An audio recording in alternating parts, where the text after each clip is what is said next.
Angry with God. The hardships I faced in Tehran caused me to be angry with God.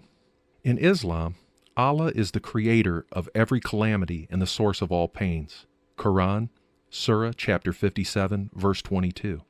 Even though I believe this, I expected to see hardships in other people's lives, but certainly not in my own. I believed that because I had tried my best and prayed diligently and lived a good life, that He would show me favor. My obvious expectations of Allah were that because of the obedience with which I had served Him, He would help me. I was more than dismayed when I found myself deserted. It was 1975 when the political regime lost its full control over universities. Students were finally able to meet secretly to discuss problems or their beliefs. I heard some of my classmates rejecting the existence of God, since He was invisible, inaccessible, and unhelpful. I already had a good excuse to share their views with them, so I ignored Allah and became involved with atheist and communist groups. I even called myself atheist after a while. I really didn't understand atheism or communism, but my anger toward Allah provoked me to engage myself in godless activities. I gradually began to doubt God's existence. Who is God? I asked myself. If I don't see Him or His help and cannot touch Him, this means He does not exist.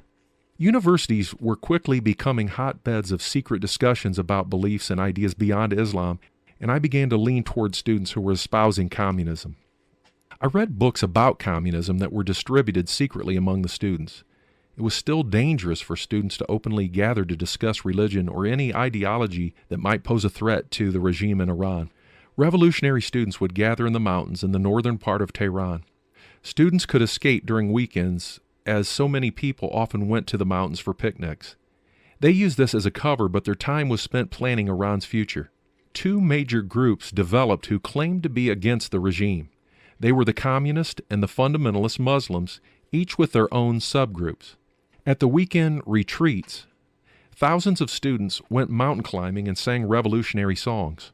The Shah's civil police were there to spy on the students, and they caught, tortured, and even killed some of them.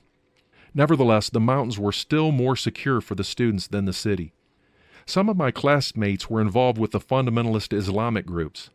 I had the opportunity to discuss creation and evolution with them. Interesting doctrinal and philosophical questions were raised, some of which were hard to understand. I studied books about both doctrines in order to take a clear stand. Through my studies, I realized that the world could not have been created by itself. I knew that there must be a divine creator for the universe. This realization eventually led me to join the Fundamentalist Islamic students and help to overthrow the Kingdom of Iran and bring the Ayatollah Khomeini into power. We blame the Shah for the widespread poverty in a country that had such rich oil resources.